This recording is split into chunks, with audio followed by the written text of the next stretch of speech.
শ্রোতা বন্ধুরা, আজ শুনব শিলিগুড়ি একটা গল্প। উত্তরবঙ্গ সংবাদের ৮ জেলার কাহন থেকে আমি বেছে নিয়েছি আজকের কথাগুলো। লিখেছেন সাগরিকা রায়। শিলিগুড়িকে নিয়ে এত সুন্দর করে লিখেছেন উনি, আমার ইচ্ছে হলো আপনাদের জন্য পড়তে। অনেকেই হয়তো পত্রিকাতেই পড়েছেন, যারা পড়েননি তাদের জন্য রইল আমার এই প্রচেষ্টা। আসুন শুনি শিলিগুড়ি একটা গল্প, সাগরিকা রায়ের লেখায়। সে অনেক দিন আগের কথা, তখন হিম পড়ত শীতকালে। যে শীতকাল শুরুই হতো সেপ্টেম্বরের মাঝামাঝি থেকে। সেরকম এক হি দুপুরে শিলিগুড়ি থেকে শ্যামলদার মা ডুয়ার্সে এসেছিলেন। ভারী হাসি খুশি মহিলা। সামনের দাঁত সামান্য উঁচু হওয়াতে কখনোই রাগী মনে হতো না, হাসি লেগেই আছে মুখে। শুনলাম শ্যামলদাও নাকি খানিকটা মায়ের মতো। সাইকেলে চেপে নানান কসরত দেখাতে ভালোবাসেন। আমি তখন শিলিগুড়ি দেখিনি, বুঝলাম শিলিগুড়ি মানেই এরকম হাসি খুশি মজাদার মানুষের আস্তানা। আস্থা না হারিয়ে কি করে যেন শিলিগুড়ি শব্দটা মনে রেখে দিলাম।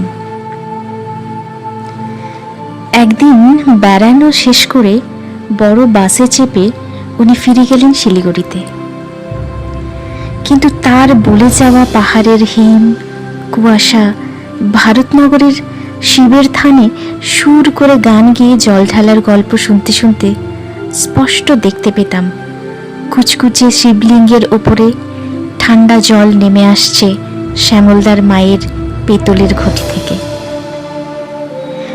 আর কুয়াশার ভিতর থেকে স্বয়ং দেবাদিদেব দাঁড়িয়ে দেখছেন।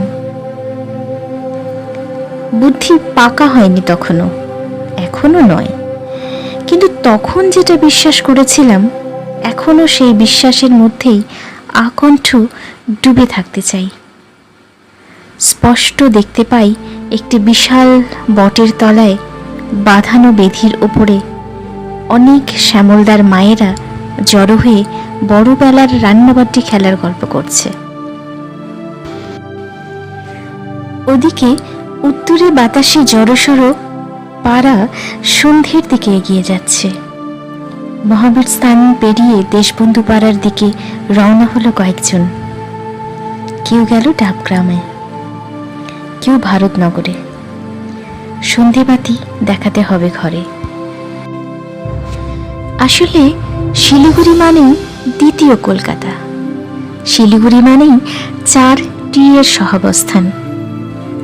এসব সত্যি হয়েও শিলিগুড়ি মানে মানুষে মানুষে খুব মিল, মনের মিল। মতের মিল নাও হতে পারে, তাই বলে নেতাজি কেবিনের চা, ডিমের অমলেট, টোস্ট একসঙ্গে বসে খাওয়ার সময় আত্মিক অনুভূতি হয় না, এ কথা জোর গলায় বলতে পারি না। এই অনুভূতিতেই উত্তরবঙ্গ স্বকীয় স্বাতন্ত্র্যে উজ্জ্বল। শহর কলকাতার পথে ঘাটে অজস্র মানুষের ভিড়ে প্রত্যেকে একা, ভারী নিঃসঙ্গ যেন। কেউ মেট্রো থেকে নামতে গিয়ে দরজায় ধাক্কা খেয়ে উহু বলে উঠলেও পাশের জন তাকিয়েও দেখে না। তাকে সোনারপুরের ট্রেন ধরতে হবে 2 মিনিটের মধ্যে।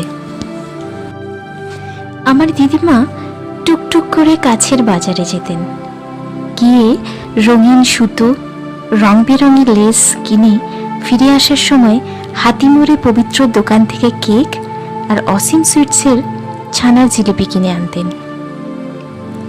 একদিন এক ভারভাত্তিক লোক দিদিমাকে সঙ্গে করে রিক্সা থেকে নামলেন, ঠিক বাড়ির গেটের সামনে। দিদিমা উচ্ছ্বাসিত হয়ে মেয়েকে ডাকাডাকি করতে লেগেছেন। ও আরতি, এই ভদ্রলোক আমাকে নিয়ে এসেছেন, ওকে চা দে।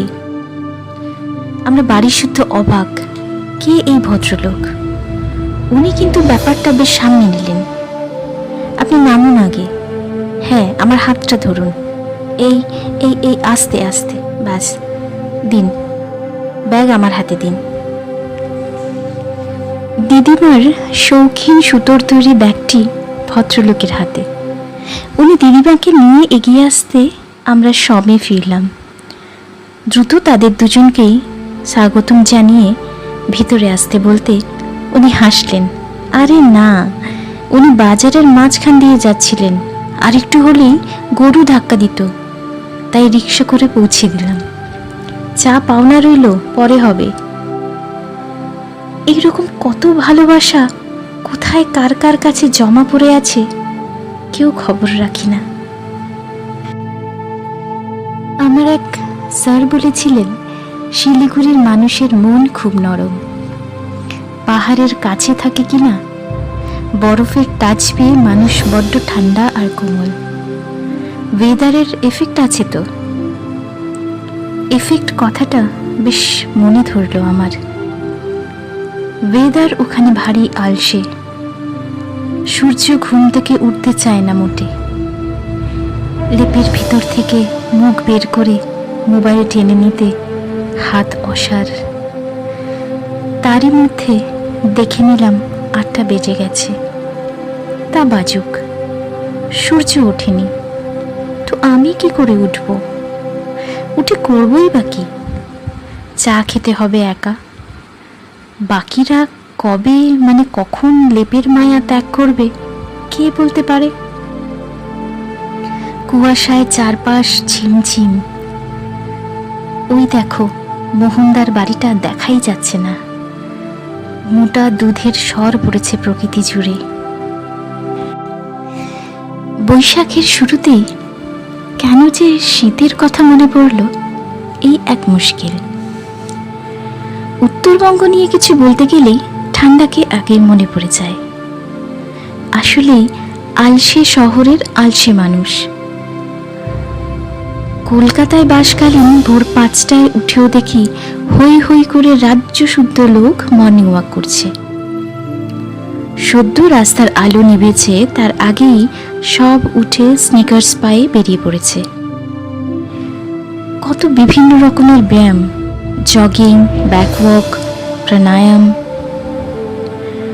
ঠিক তখন এই বৈশাখেও শিলিগুড়িতে আমি হলফ করে বলতে পারি, যারা আর্লি রাইজার মানে 7:30টায় বিছানা ছেড়েছেন, এতাবৎ তারাও একই সময়কে ধরে রেখেছেন।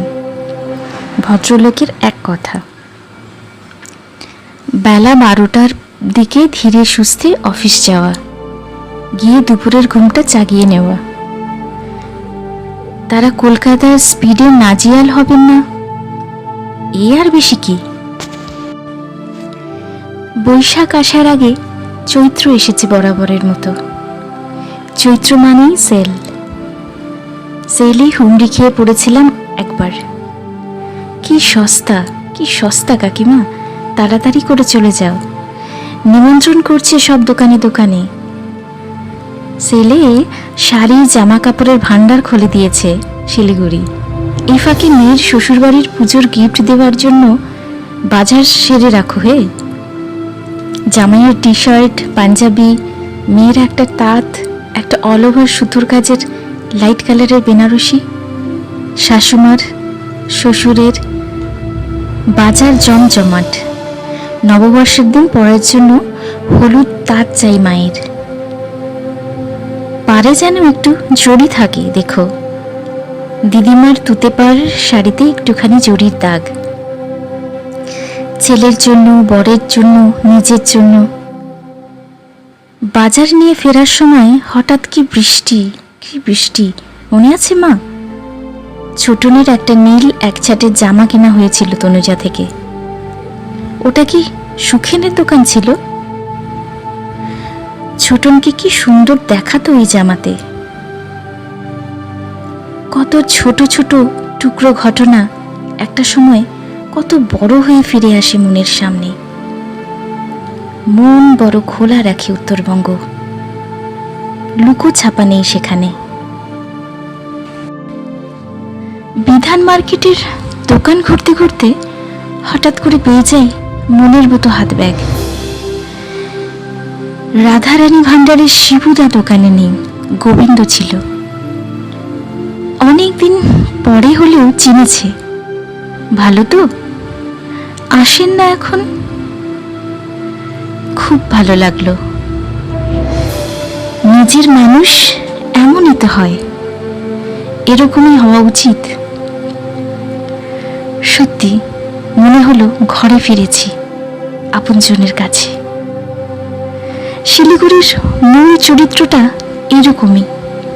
এটাই শিলিগুড়ি।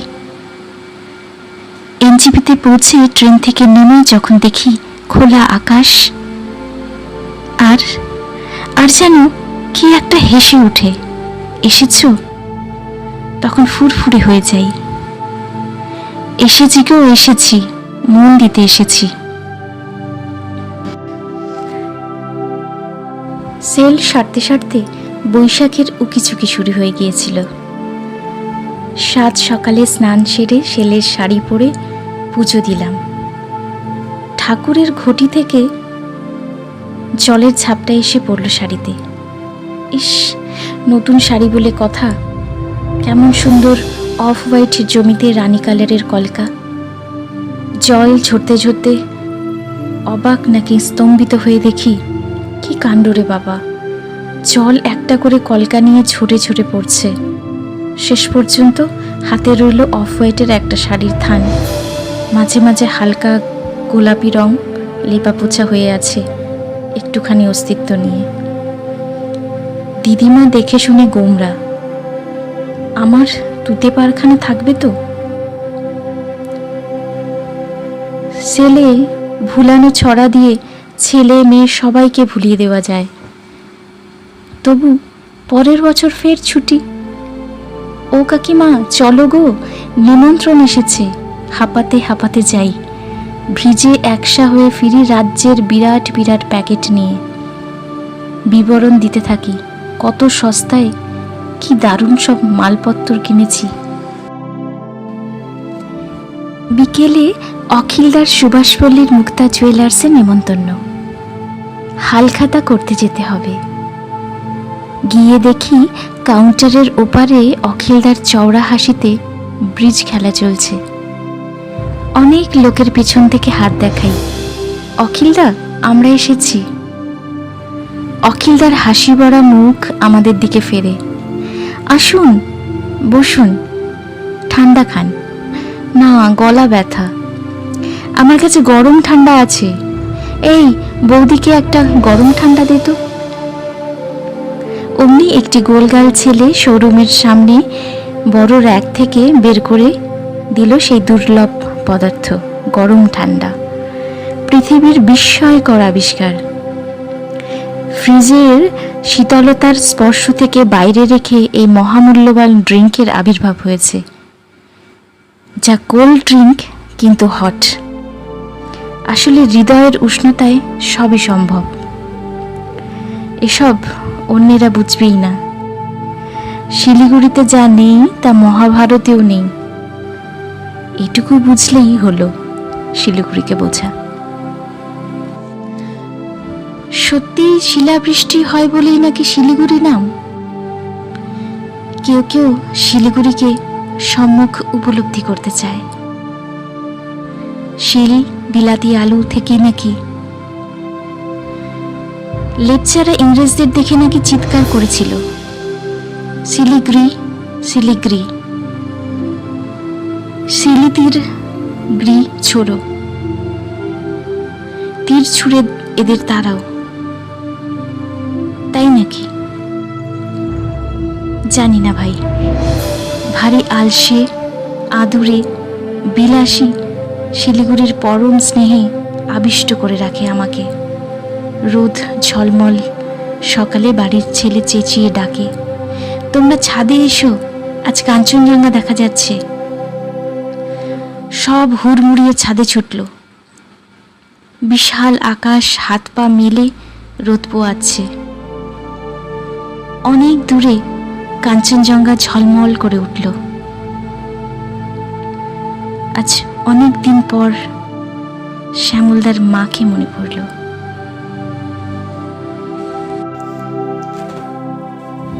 ধন্যবাদ সকলকে। জানেন শ্রোতা বন্ধুরা, আজ এই লেখাটি পড়ার সময় বারবার আবেগে চোখে জল এসে যাচ্ছিল।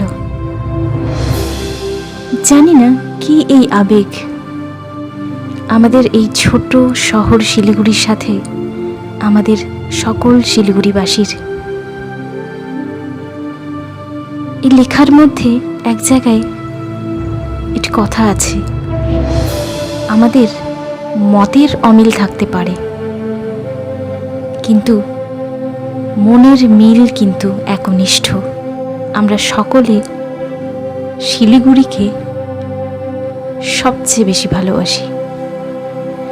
তাই আজকের এই পরিবেশনার মাধ্যমে আমি আপনাদের কাছে করজোড়ে আবেদন জানাই, আসুন আমরা সকলে আরও সচেতনতা দেখাই, সচেতন হই আমাদের নিজেদের পরিবারের জন্য, আমাদের শিলিগুড়িবাসীর জন্য। আজ এই মহামারী যুদ্ধে যদি আমরা সামান্য বেপরোয়া হই, খামখেয়ালি হই, মাশুল দিতে হবে আমাদেরই। তাই আপনাদের সকলের কাছে আমার বিনীত বিনম্র আবেদন, আপনারা ঘরে থাকুন, প্রয়োজন ছাড়া একেবারেই বাড়ির বাইরে বেরোবেন না। আর কিছুদিন আমরা চেষ্টা করি, আমরা পারবই। আমাদের কাঞ্চনজঙ্ঘা, আমাদের দার্জিলিং, আমাদের ডুয়ার্স, সবুজ বনানী সব যে অপেক্ষা করছে আমাদের।